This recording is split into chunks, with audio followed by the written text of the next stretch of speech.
सोहम।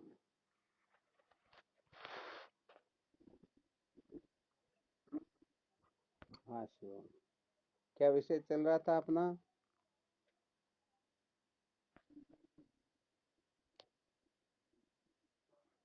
संसार को बनाए रखकर कभी भी सत्य का साक्षात्कार नहीं किया जा सकता, ये चल रहा था ना। कल क्या सुनाया था इसमें?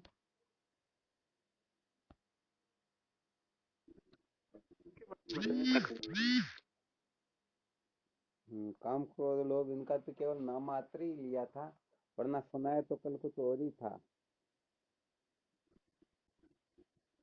हाँ, बहुत बहुत धन्यवाद, बहुत अच्छी बात है। कल एक तो कर्म समुच्चय और एक सम समुच्चय के बारे में बताया था, जो साधकों को विशेष रूप से इसका मंथन करके समझना होता है। यदि इस जगह पर कोई गड़बड़ घोटाला करता है तो सचमुच में वह चाहे जीवन भर कुछ भी क्यों न करता रहे, वह वेदांत वेदीय तत्व को ठीक प्रकार से समझ ही नहीं पाता। और एक लक्षण सूत्र और था, वह कौन सा था?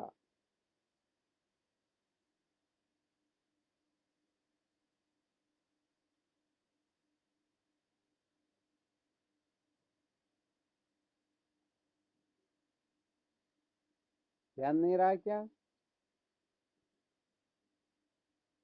अरे उनको तो विशेष रूप से समझना था, इसे भी वह खतरनाक था।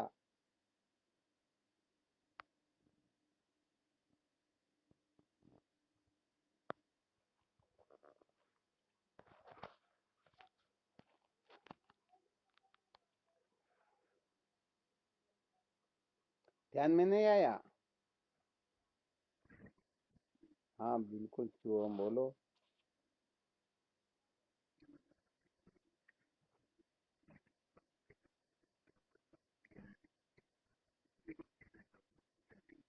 बहुत बहुत धन्यवाद, ये सूत्र भी बहुत अच्छा ध्यान में रखा। अच्छा, और?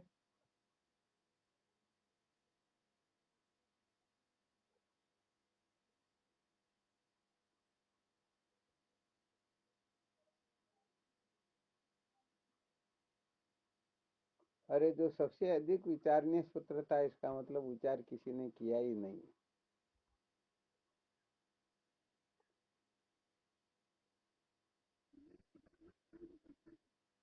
हाँ, क्या बात। बहुत बहुत धन्यवाद, मोहनानंद जी महाराज ने पूरा ध्यान रखा, बहुत अच्छी बात है। अर्थात कर्म व ज्ञान में अंतर। कर्म कर्तृ तंत्र होता है, ज्ञान वस्तु तंत्र होता है। वैसे कर्म के हेतु स्वरूप फल पर पूर्ण रूप से विचार तो किया नहीं जा सका। इसके कुछ समय बाद में देखेंगे, जब आगे विषय चलेगा तब। इस समय केवल मात्र कर्म जो है कर्तृ तंत्र होता है, ज्ञान वस्तु तंत्र होता है। अर्थात ये रहस्य अच्छी तरह से समझ लेना होता है। कर्म के अंतर्गत कर्ता पूर्ण रूप से स्वतंत्र होता है। जैसे हम इस फोन को उठाए या न उठाए, अथवा तोड़ करके फेंक दे, इसमें पूर्ण रूप से हम स्वतंत्र है या नहीं है? परंतु मोबाइल को हम मोटर समझ सकते हैं क्या?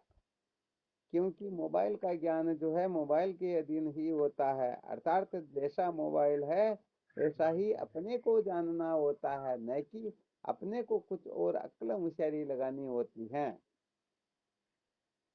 तो ये सबसे बड़ा अंतर है कर्म और ज्ञान के अंतर्गत। तो कर्म के अंतर्गत कर्ता स्वतंत्र होता है, ज्ञान में ज्ञाता परतंत्र होता है। यदि ज्ञान में कोई ज्ञाता स्वतंत्र होने की चेष्टा करे, कोशिश करे, तो सचमुच में वह अज्ञान के बंधन से कभी मुक्त नहीं हो पाएगा। अर्थात ये रहस्य अच्छी तरह से समझ लेना चाहिए। इस ब्रह्म विद्या को प्राप्त करने के लिए यदि हम अपनी अक्ल होशियारी लगाते हैं, ऐसा करके वैसा करके हम ब्रह्म विद्या प्राप्त कर लेंगे, तो सच्ची बात यह है कि हम बहुत बड़ी गलती कर रहे हैं, बहुत बड़ी भूल कर रहे हैं। बहुत सारे लोग सोचते हैं कि हम। हाँ, ऑडियो किसका चालू बंद कर देना।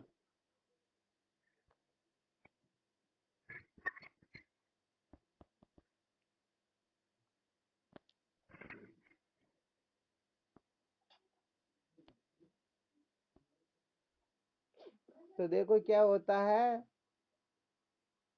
यदि कोई साधक जिज्ञासु चाहे मैं परमात्मा की प्राप्ति तो अज्ञान की निवृत्ति मैं मेरे हिसाब से कर लूं, तो सचमुच में वह कभी ऐसा कर सकता ही नहीं। ध्यान देना अच्छी तरह से। यहाँ पर क्या क्या विकल्प हो सकते हैं?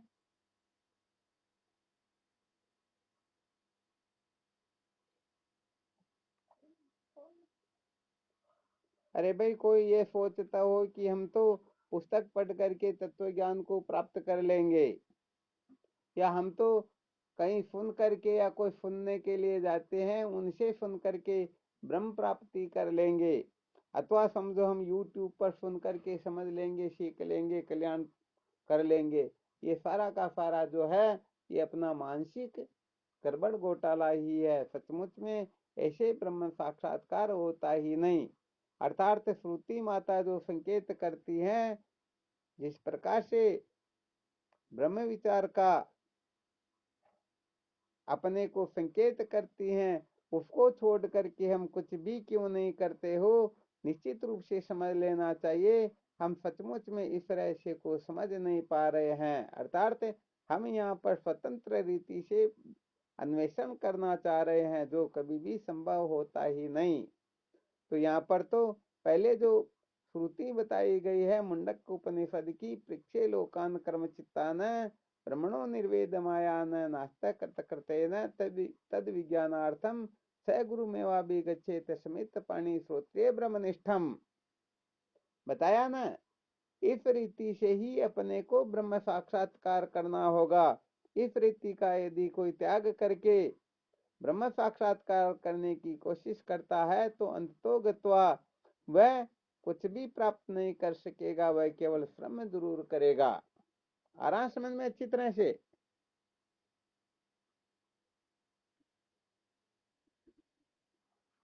हाँ, तो यहाँ पर देखो थोड़ा और संकेत कर देते हैं। अंतःकरण को शुद्ध किए बिना, तत्व जिज्ञासा जागृत हुए बिना, चतुष्टय साधन संपन्न हुए बिना, श्रोत्रिय ब्रह्मनिष्ठ गुरुदेव के सानिध्य के बिना यदि कोई चाहता मैं सचमुच में अपने जीवन को धन्य बना लूंगा, कृतार्थ हो जाऊंगा, बंधन से छुटकारा प्राप्त कर लूंगा, तो ये सारा का सारा अरण्य रोदन मात्र होता है, इसके सिवाय कुछ भी नहीं है। अच्छी तरह से ध्यान रख लेना। यदि यह गड़बड़ घोटाला कर दिया तो सचमुच में रोने पछताने के सिवाय अंत में कुछ भी मिलने वाला है ही नहीं। किसी को भी किसी भी प्रकार की शंका हो तो यहाँ पर क्वेश्चन कर सकते हैं, शंका कर सकते हैं, सबको खुली छूट है।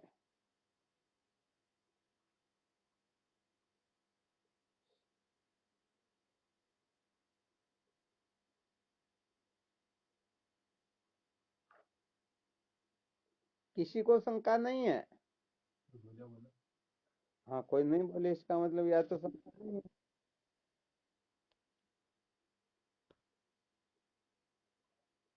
शंका नहीं है ना?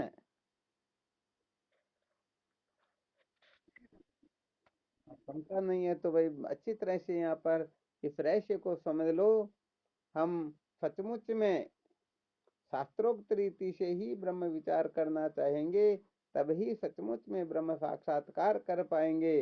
वरना सचमुच में ये ब्रह्म जो है अपने लिए एक प्रकार का ब्रह्म बन जाएगा, जिसके लिए पहले एक युक्ति बताई थी, चार अक्षरों को जोड़ करके बीच के अक्षरों को उलट दे तो ब्रह्म ही ब्रह्म हो जाता है, और वह ब्रह्म किसी से फिर निकलता ही नहीं। प्रक्रिया ध्यान में आ गई क्या? ब प्लस र प्लस है प्लस में बराबर ब्रह्म, और ब प्लस है प्लस र प्लस में बराबर ब्रह्म। तो ब्रह्म में और ब्रह्म में रात दिन का अंतर हो जाता है, केवल बीच के अक्षरों को उलट दे तो यदि हम चाहे कि नहीं नहीं अंतःकरण को शुद्ध करने की कोई जरूरत नहीं है, तत्व जिज्ञासा की कोई आवश्यकता नहीं है, क्या विवेक वैराग्य आदि धारण करना और क्या श्रोत्रिय ब्रह्मनिष्ठ गुरुदेव की आवश्यकता, हम तो हमारे हिसाब से सब कुछ कर लेंगे, तो ये अपना हिसाब तो अनादि काल से चलता ही आ रहा है और हम भटक ही रहे हैं। भटकने के सिवाय अपने को कुछ भी मिला ही नहीं। अरे वर्तमान में अपना उपस्थित होना ये डंके की चोट से सिद्ध कर देता है कि अभी तक हम कृतार्थ हुए ही नहीं। जबकि इस धरती के धूलि के कण तो कम हो जाए, परंतु हमारे इससे भी अधिक जन्म हो चुके हैं। तो क्या उन जन्मों में हमने कोई अक्ल होशियारी नहीं लगाई क्या? अरे शास्त्र संत तो यहाँ तक कहते हैं कि कहीं कहीं बार इंद्र पद भोग्यो फिर 84 पठाई। अरे कितनी बार हम इंद्र आदि बने। तो बताओ, इंद्र आदि बने तो कोई साधारण पुण्य से साधारण दिमाग वाला कोई इंद्र बन सकता है क्या? तो ऐसी ऐसी विलक्षण प्रतिभा, ऐसी ऐसी विलक्षण बुद्धि थी, फिर भी हम सत्य का साक्षात्कार न करके इस संसार अरण्य में ही भटकते रहे। तो कुल मिलाकर के इस बात को तो अच्छी तरह से समझ ही लेना चाहिए कि हम यदि अपनी अक्ल होशियारी लगाएंगे तो सच्ची बात है, अंत में भटकने के सिवाय कुछ भी मिलने वाला है ही नहीं। तो इसका बहुत अधिक मंथन करना है इस सूत्र का। किसका करना? अभी जो सूत्र बताया गया ना, इस सूत्र का बहुत अधिक मंथन करना है कि कर्म कर्ता के दिन होता है, ज्ञान वस्तु के दिन होता है। यदि ज्ञान प्राप्त करना हो तो समस्त अक्ल होशियारियों को तूली लगा दो। हाँ, आप कितने भी बड़े विद्वान क्यों न हो, कितने भी बड़े जानकार क्यों न हो, कितने भी बड़े विशेषज्ञ क्यों न हो, कितने भी बड़े आप कोई क्यों न हो, परंतु ब्रह्म विद्या प्राप्त करनी है तो समस्त अक्ल होशियारियों को एक टोकरे में डाल करके उसको अच्छी तरह से उलट देना चाहिए, वरना सचमुच में ज्ञान प्राप्त करने का रास्ता बहुत लंबा हो जाएगा, बात समझ में आएगी नहीं, और जानकारियां प्राप्त जरूर कर लेंगे परंतु अविद्या के बंधन से छुटकारा वास्तव में होगा नहीं। तो यहाँ पर ये रहस्य इतना विलक्षण है कि इस रहस्य को कोई ठीक तरह से समझ ले तो सचमुच में साधक होने में फिर समय लगता ही नहीं।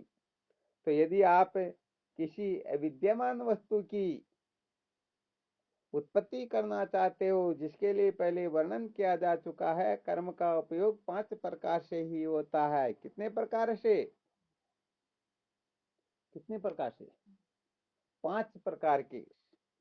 5 कौन कौन से हैं? ध्यान में है किसी को क्या? हाँ, कौन कौन से है 5?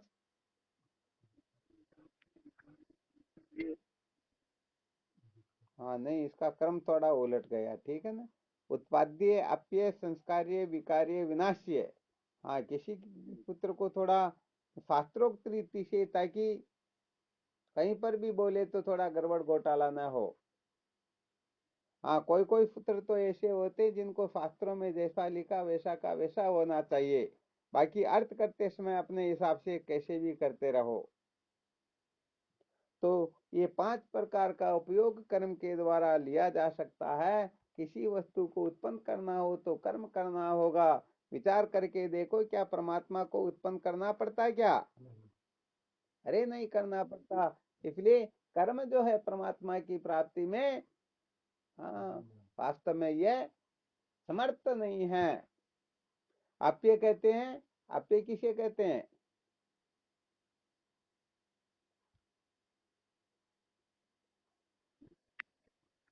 अरे क्या बात है, वेरूलाल जी महाशय ने एकदम युक्ति युक्त बता दिया।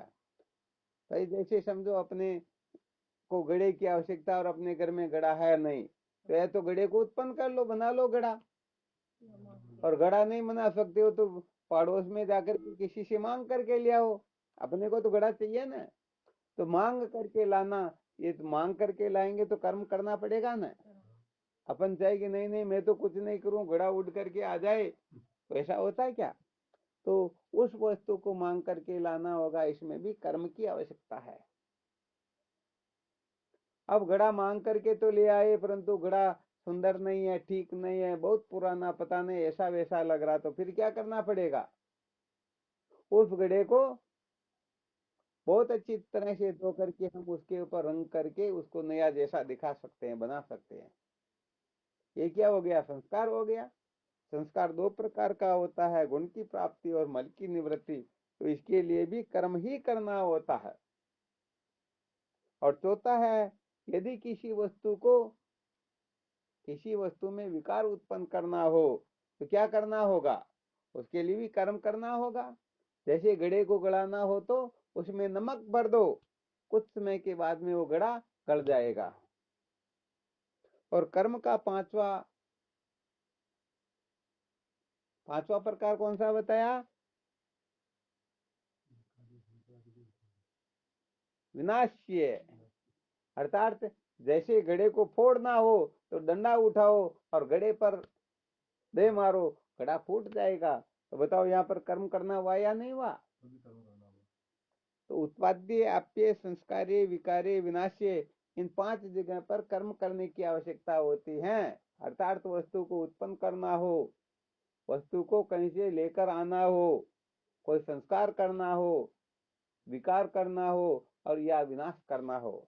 अब बताओ परमात्मा की प्राप्ति में, ब्रह्म की प्राप्ति में ब्रह्म को उत्पन्न करना पड़ता है क्या, नहीं करना पड़ता। तो बताओ यहाँ कर्म काम करेगा। अच्छा, ब्रह्म को कहीं से मांग करके लाना पड़ता है क्या। अच्छा, ब्रह्म में किसी प्रकार का संस्कार करना पड़ता है क्या, कि ब्रह्म गंदा हो गया तो चलो इसे थोड़ा, हाँ फलानी कंपनी की साबुन बहुत अच्छी है, वो साबुन ला करके ब्रह्म को धो पोंछ करके साफ कर लो, ऐसा होता है क्या। कोई विकार उत्पन्न करना पड़ता है क्या, और किसी का नाश करना पड़ता है क्या। तो भाई यहाँ पर ये स्पष्ट हो गया कि कर्म के द्वारा, कर्म की जो सीमा है वो कहने का मतलब ब्रह्म की प्राप्ति में सहायक है ही नहीं। कर्म की जो अंतिम सीमा है वह ये कर सकती है, इसके सिवाय कर्म और कुछ कर सकता ही नहीं। और इन 5 में से एक में भी ये आता ही नहीं। 5 के 5 मिल जाए फिर भी कहने का मतलब ब्रह्म का कुछ कर सकते ही नहीं। इसलिए ब्रह्म की प्राप्ति कर्म से नहीं होती है, केवल और केवल मात्र ज्ञान से ही प्राप्ति होती है। तो ये 2 बात अच्छी तरह से समझ लेना। कर्म के द्वारा विद्या की निवृत्ति नहीं होती है, क्योंकि यहाँ विनाशी आदि जो बताया ना, जब तक अज्ञान की निवृत्ति नहीं होती है तब परमात्मा की प्राप्ति नहीं होती है। तो चलो ठीक, अज्ञान की निवृत्ति का यहाँ वर्णन तो आया, परंतु अज्ञान की जो निवृत्ति है वह कर्म से कदापि हो सकती ही नहीं। अरे उसके लिए तो केवल और केवल मात्र ज्ञान की आवश्यकता होती है। इसलिए कर्म के द्वारा ब्रह्म की प्राप्ति संभव ही नहीं है। तो कर्म का अच्छी तरह से प्रयोजन समझ लेना चाहिए और फिर निश्चय कर लेना चाहिए ब्रह्म की प्राप्ति कर्म से नहीं होती है, ब्रह्म की प्राप्ति केवल और केवल मात्र ज्ञान से होती है। और उस ज्ञान को प्राप्त करने के लिए अपनी सारी की सारी अक्ल होशियारी जो है, जितनी जितनी अक्ल होशियारी लगाओगे उतना उतना पतन की ओर चले जाओगे, उतना और गिरोगे, उतना और भटकोगे। इसलिए अरे भाई जैसे कोई कीचड़ में गिर गया हो, गिरने के बाद में यदि अक्ल होशियारी लगाता है कि नहीं नहीं मैं इस पैर को निकालूं, तो एक पैर को निकालने के चक्कर में दूसरा पैर अंदर जाएगा, उसको निकालने के चक्कर में पहला अंदर जाएगा। ऐसे करते करते ये दोनों ही पैर इतने अंदर चले जाएंगे कि कभी बाहर नहीं निकल पाएगा, अंत में उसे मरना ही होगा।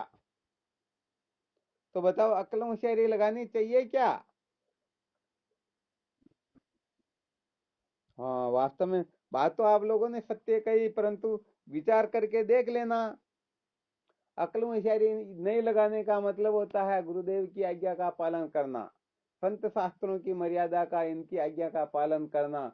देख लेना, देखिए अपन कितना आज्ञा का पालन कर रहे हैं। अपनी जो प्रथम में कक्षा शुरुआत हुई ना, सत्य को जाने बिना कभी भी दुखों का अंत नहीं होता, और उसके पश्चात फिर कर्म धन भोग से शुरू करके अभी तक जितना भी चिंतन मनन किया गया, जो जो रहस्य बता रहे, सूत्र बता रहे, जीवन जीने की शैली बता रहे हैं, उनमें से हम कहने का मतलब कितने आज्ञा पालन कर रहे हैं, हम स्वयं समझ जाएंगे कि हम इतने प्रतिशत साधक है।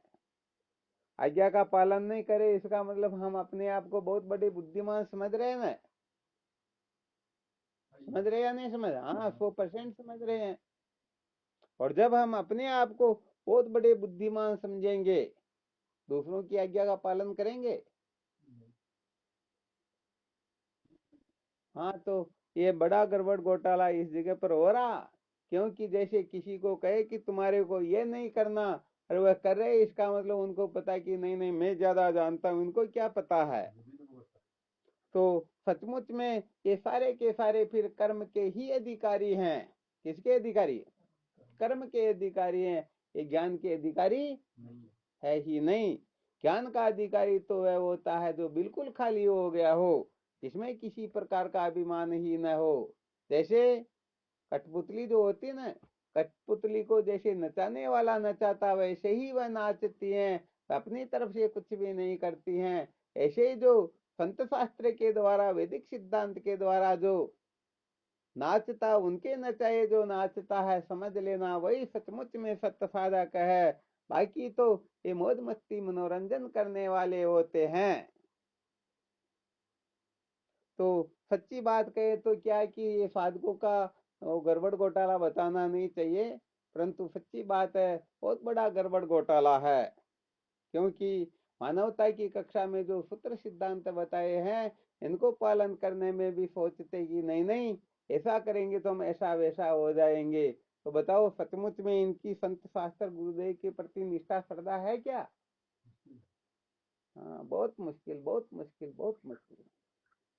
क्योंकि ये अपनी जो बुद्धि है ना, अपना जो जाना हुआ ज्ञान, ये ज्ञान ऐसा करने से अपने आप को रोकता है कि नहीं नहीं हम भी कुछ समझते हैं।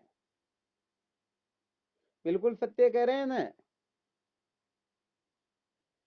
हाँ, वरना देख लेना जब कर्म धन भोग का अच्छी तरह से वर्णन किया, तब केवल मानवता की कक्षा उत्तीर्ण हम तभी हो सकते हैं जब अपनी कमाई का 10वां हिस्सा धर्म के लिए खर्च करे। अब यदि इस समय कहेंगे कौन कौन करता, तो शायद 4-5 साधक हाथ ऊंचा कर सकते हैं, बाकी बाकी शायद मुश्किल ही होगा। तो अब उनको कहेंगे तो कहेंगे अरे भाई संत महात्मा तो आजकल लुटेरे हो गए, ये तो अपना स्वार्थ सिद्ध करना चाहते हैं, तो हमको बेवकूफ बना करके पता नहीं क्या क्या करना चाहते, तो करेंगे तो नहीं, परंतु उल्टा इतना दोषारोपण कर देंगे कि उनका पता नहीं कितना ही पुण्य और नष्ट हो जाएगा। तो सचमुच में जो ब्रह्म विद्या के साधक होते हैं, जो ज्ञान के ग्राहक होते हैं, अच्छी तरह से निश्चय कर लेना, जब तक हम अपनी अक्ल होशियारी लगाते हैं तब तक हम सचमुच में ज्ञान के साधक है नहीं। तो देखो कर्म के अंतर्गत कर्ता स्वतंत्र होता है, तो वह कुछ भी करे कैसे भी करे कोई दिक्कत की बात नहीं है, परंतु ज्ञान का जो साधक होता है उसे बिल्कुल खाली होना होता है। पक्का? हाँ, तो अभी इसमें पोल किसी के सामने करेंगे नहीं, भले अलग से पूछ लेंगे, परंतु देख लेना कि बिल्कुल नीचे से नीची कक्षा का साधन बताया था, धन का शुद्धिकरण, जिसमें से 10वां हिस्सा अपने को निकालना ही निकालना है। तो शायद 2% में भी लोग घबराते होंगे कि नहीं हम तो कंगाल हो जाएंगे। तो बताओ अपनी बुद्धि का उपयोग कर रहे हैं या संत शास्त्रों की मर्यादा में रह करके चल रहे हैं? हाँ, अपनी बुद्धि का प्रयोग करें। समझ लो ये कर्म का ही अधिकारी है, अभी तक ज्ञान का साधक है नहीं। जिस दिन अभी जो कठपुतली का दृष्टांत दिया ना, कठपुतली को जैसे नचाने वाला नचाता है, चाहे सही नचाओ या गलत नचाओ वैसा ही नाच करती हैं। तो ऐसे ही जिस दिन हम श्रुति संत शास्त्रों की मर्यादा में, हाँ भगवान कृष्ण गीता में क्या कह रहे हैं, भगवत वचन क्या कथन कर रहे हैं, हम उस प्रकार से अपने आप को बना लेंगे, तो समझो हम सचमुच में ज्ञान के ग्राहक है, ज्ञान का महत्व तो समझते हैं, ज्ञान के लिए पता नहीं क्या कर सकते हैं। वरना सच्ची बात है, ये जो हो रहा है ये सब मनोरंजन मात्र है।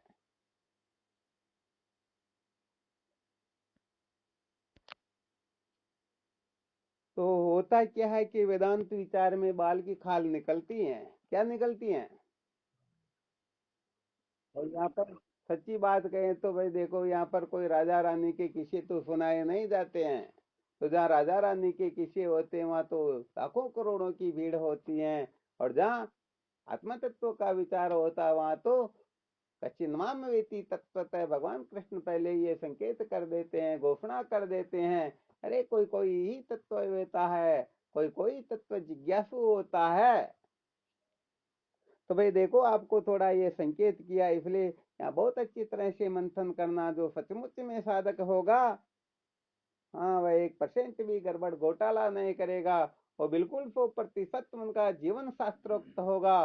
शास्त्रों से यदि 1% भी जीवन विपरीत है तो वह सोचेगा ऐसा क्यों है, क्या कारण है, कहीं ना कहीं पर उनके मन की जो वासना है उसे भटका रही है, तो फिर परवाह नहीं करता और वहां विजय प्राप्त करने की, वहां वैसा का वैसा बनने की चेष्टा करता है।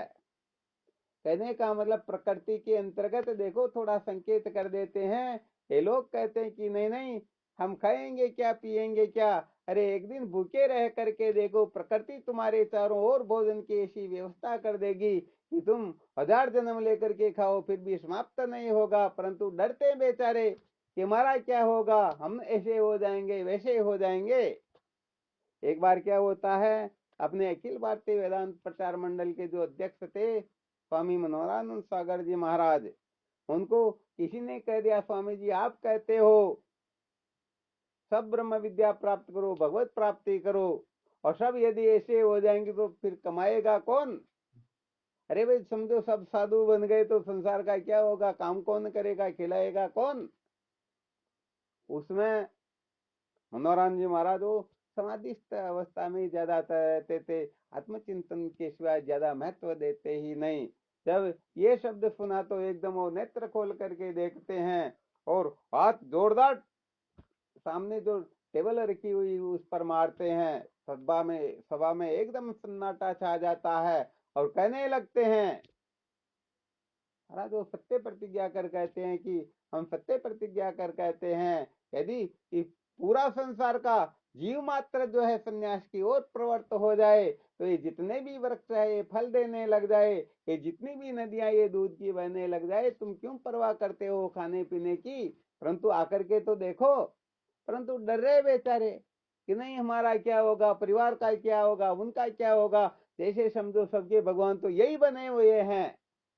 इसलिए भाई सच्ची बात तो ये है, भागवत के अनुसार देखा जाए तो हाँ, प्रारब्ध ही सबकी रक्षा करता, प्रारब्ध से ही मिलना बिछुड़ना होता, खाना पीना सब कुछ इसी से होता है। इसलिए चिंता करने की आवश्यकता नहीं है, ये मानव देह सत्य के साक्षात्कार के लिए मिला हुआ है। तो इस जगह से हमें पीछे नहीं हटना चाहिए। और अभी जो संकेत बताया बड़ा विलक्षण है, इसका जितना चिंतन करोगे मनन करोगे सचमुच में जीवन धन्य होगा। तो देख लेना चाहिए अच्छी तरह से मैं कर्म का अधिकारी हूँ या ज्ञान का। अच्छा चलो, इसमें और किसी को कोई संशय हो तो शंका कर सकते हैं।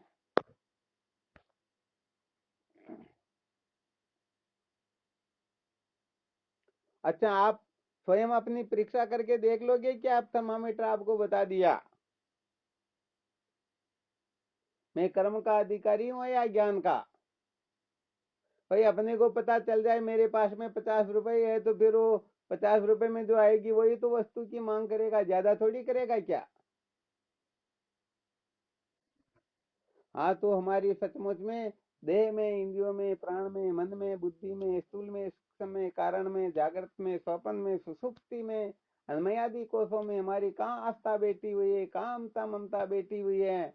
हम तो पागल हो रहे हैं, हम तो ब्राह्मण हैं, हम तो ऊंचे पद वाले हैं, हम तो ऐसे हैं वैसे हैं, पता नहीं अनेक प्रकार का अंट संट अभिमान करके बैठे हुए हैं।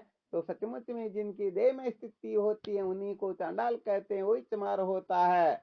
और जो आत्म तत्व की दृष्टि रखता है, इसीलिए तो भगवान शंकराचार्य जी महाराज भगवान कृष्ण गीता में जब भगवत गीता का उपदेश हाँ प्रारंभ करते हैं तब यही बताते हैं, ऐश्वचानन वस्वचस्तुम प्रज्ञावादाश्च भाषसे कथा सुन नानु सोचंती पंडिता। पंडित जन किसी के लिए शोक नहीं करते। तो वहाँ भगवान शंकराचार्य जी महाराज जब भाष्य करते हैं, टीका करते हैं, अर्थ लिखते हैं तो कहते हैं दो प्रकार की बुद्धि होती है, एक पंडा बुद्धि होती है, एक चर्म बुद्धि होती है।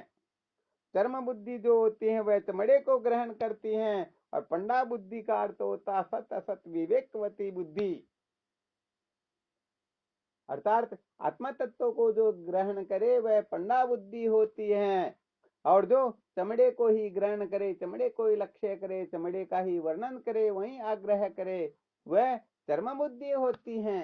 तो जिसमें चर्म बुद्धि होती है उसे चर्मकार कहते हैं, और जिसमें पंडा बुद्धि होती है उसी को पंडित कहते हैं। अब देख लेना चाहिए कि हम सचमुच में चांडाल है या सचमुच में आ रहा है समझ में?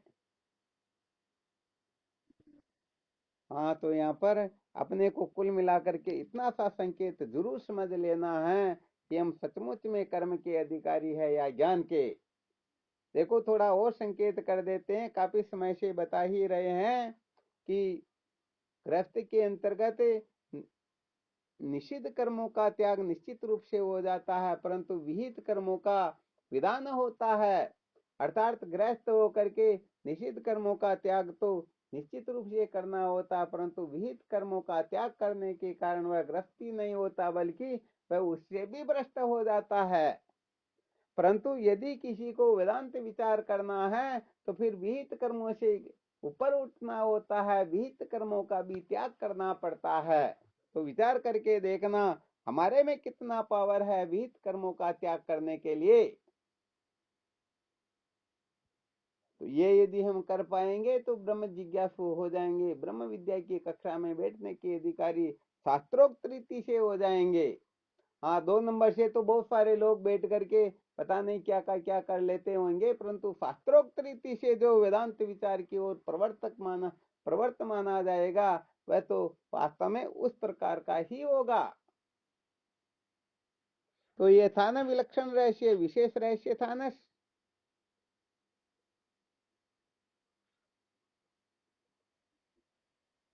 हाँ, बहुत बहुत धन्यवाद। इसका तो बहुत अच्छी तरह से मंथन करना हमको अपने प्रति। हाँ, गड़बड़ घोटाला नहीं करना, अपने पैरों पर अपने को ही कुलाड़ा नहीं मारना है। यहाँ पर ध्यान देना, यदि कोई कर्म का अधिकारी है तो छोटा नहीं है। हाँ, अपनी अपनी जगह पर सब श्रेष्ठ होता है।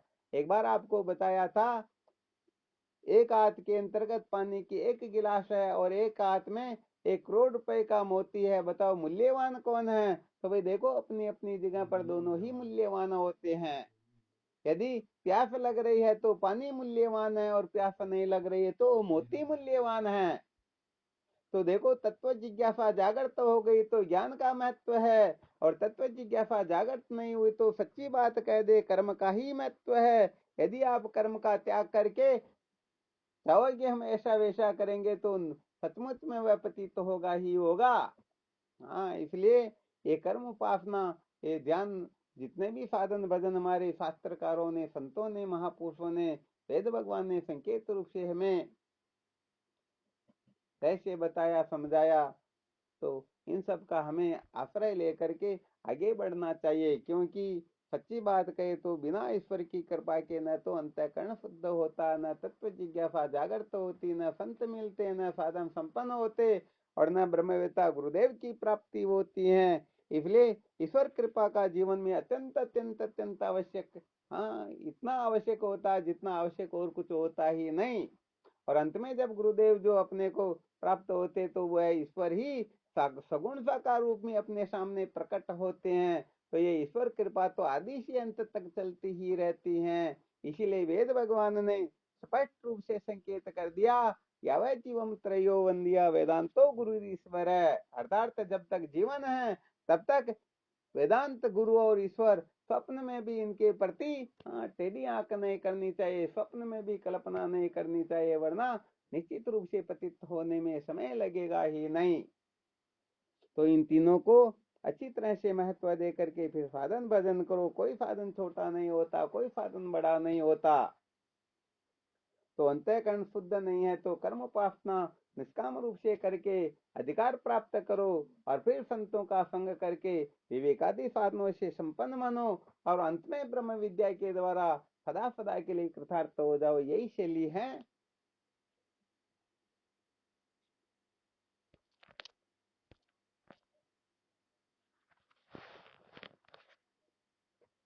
तो ये जो सारा का सारा रहस्य बताया गया है, इस रहस्य को हम महत्व न दे करके या निष्ठा न मना करके हम जो कुछ भी कर रहे हैं तो समझो हम लोभ के चक्कर में पड़े हुए हैं।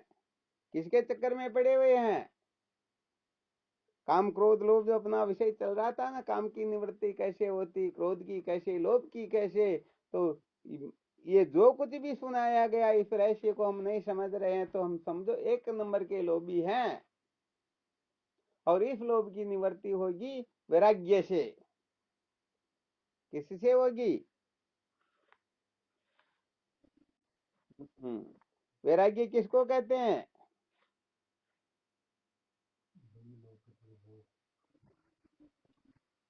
वैराग्य कहते हैं विगत प्लस राग। विगत कहते हैं बीते हुए को, पहले राग था अब राग नहीं रहा, यही वैराग्य है। तो पहले इस लोभ के चक्कर में पड़ करके पता नहीं हम किस किस की जेब काट रहे थे, किस किस के साथ में अक में चोनी कर रहे थे, किसको धोखा दे रहे थे, कहाँ क्या कर रहे थे, ये सारा का सारा राग जो है ये ध्वंस हो जाता है। परंतु कब होता है? जब वैराग्य हो। और वैराग्य कब होता है? जब विवेक जागृत हो। कहने का मतलब भले बुरे की जब पहचान जागृत हो जाती है तो, अथवा उसमें दोष दृष्टि हो तो फिर वैराग्य जागृत होने लगता है। तो भाई देखो, ये तीनों जो साधन बताए बड़े विलक्षण है। समस्त साधकों को खूब मंथन करना है। यहाँ पर काम की निवृत्ति बताई गई, आत्म प्राप्ति की कामना से क्रोध की निवृत्ति होती है। ये मिथ्यात्व ज्ञान जब क्या होने लगता है? धराशायी होने लगता है। तो क्रोध की निवृत्ति होती है, वैराग्य से लोभ की निवृत्ति होने लगती है। और देखो विशेष संकेत और कर देते हैं। शायद एक बार आपको बताया था, आत्मरति, आत्मतृप्ति, आत्मसंतुष्टि। हाँ, ये तीन ऐसी चीजें हैं, यदि इन तीन को कोई धारण कर ले तो फिर उनके लिए न भूतो न भविष्यति, न कुछ जानना शेष रहता न कुछ करना शेष रहता है। तो देखो, आपको काफी समय से बता ही रहे हैं कि इन तीनों को त्यागने का, तीनों को छोड़ने का, तीनों से ऊपर उठने का एक ब्रह्मास्त्र है, एक फॉर्मूला है। और उस फॉर्मूले का नाम होता है आत्मरति। यदि किसी को आत्मा से प्रेम हो जाए तो काम क्रोध लोभ ये तीनों एक साथ ही निवृत्त हो जाते हैं, ऐसा समझना चाहिए। आत्म प्राप्ति की कामना और मिथ्या ज्ञान इसकी निवृत्ति। मिथ्या ज्ञान की निवृत्ति किसे होती है? सत्संग से होती है, संतों के संग से होती है। और लोभ की निवृत्ति वैराग्य से होती है। तो ये वैराग्य समझो, चाहे संतों का संग समझो, चाहे आत्म प्राप्ति की कामना समझो, इसके मूल में आत्मरति होती है। यदि आत्मा से प्रेम हो तो कहने का मतलब वो संतों का संग भी कर लेंगे, वैराग्य भी धारण कर लेंगे।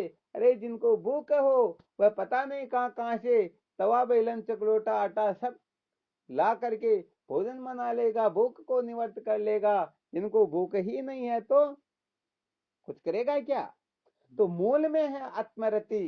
आत्मा से यदि किसी को प्रेम है, देखो जब बच्ची का वो संबंध कर दिया जाता, शादी कर दी जाती है, उनका ससुराल से प्रेम हो जाता है तो माता पिता भाई बंधु कुटुंब परिवार पता नहीं क्या क्या है, उन सबको छोड़ करके हंसते हंसते वहां से विदा हो जाती या नहीं हो जाती है, चली जाती या नहीं जाती।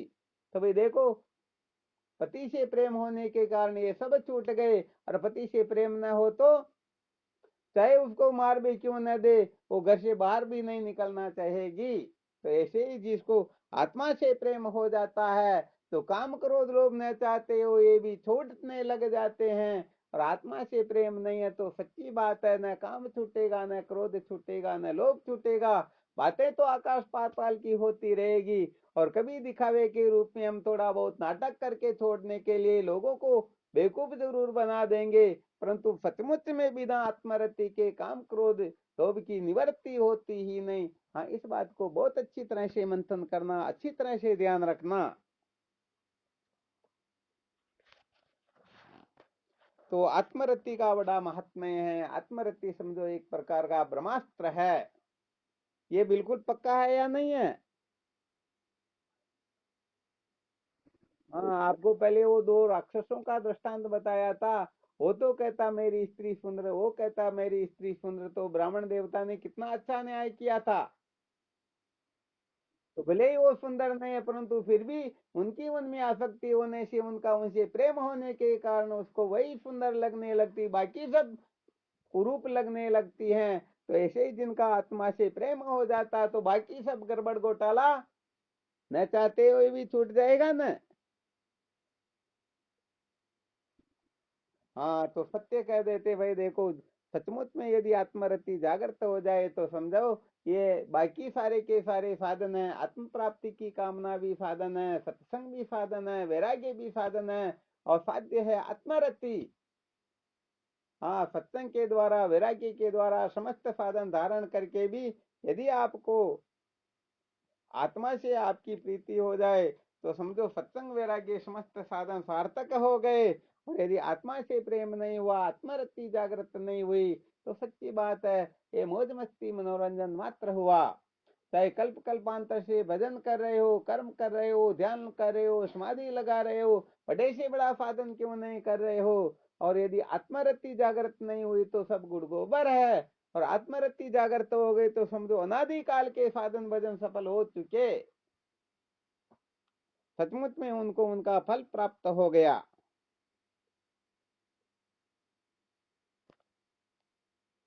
चलो किसी को कोई संशय हो तो देख लो, किसी भी प्रकार की शंका हो तो।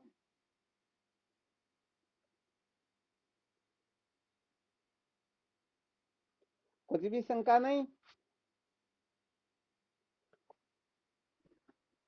हाँ, बहुत बहुत धन्यवाद। जो जो सूत्र बताए इनके ऊपर अच्छी तरह से मंथन करना है, क्योंकि बार बार इसी के ऊपर संकेत करेंगे। साधकों को इसको समझना अत्यंत अत्यंत आवश्यक है।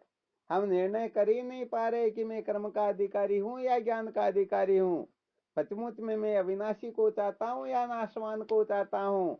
यदि अविनाशी को चाहते तो नाशवान की गुलामी क्यों, नाशवान के पीछे पागलपना क्यों, नाशवान के लिए क्यों मरने मारने पर उतारू हो रहे हैं, रात दिन क्यों उसकी माला कर रहे हैं, क्यों उनके चिपक रहे हैं, क्यों उनके चक्कर में पड़े हुए हैं, थोड़ा बहुत वैराग्य क्यों नहीं होता है, जिज्ञासा क्यों नहीं जागृत होती है। तो ये सारे के सारे सूत्र अच्छी तरह से चिंतनीय हैं। ये यदि चिंतन करेंगे तो समझो कुछ न कुछ रहस्य जागृत होगा। और यदि ऐसा कुछ नहीं करेंगे तो ये मौज मस्ती मनोरंजन तो अनादिकाल से चलती आ रही, चल रही है, चलती ही रहेगी, कोई विशेष बात नहीं है। चलो कल जो आज जो सुना है इसी के ऊपर कल शंका समाधान पूर्वक और विचार करेंगे। हाँ, समस्त साधकों को अच्छी तरह से तैयारी करके उपस्थित होना समय पर। यहाँ पर तो वैसे देखा जाए, इसीलिए कहने का मतलब संतों के संग की आवश्यकता विशेष रूप से बताई गई है।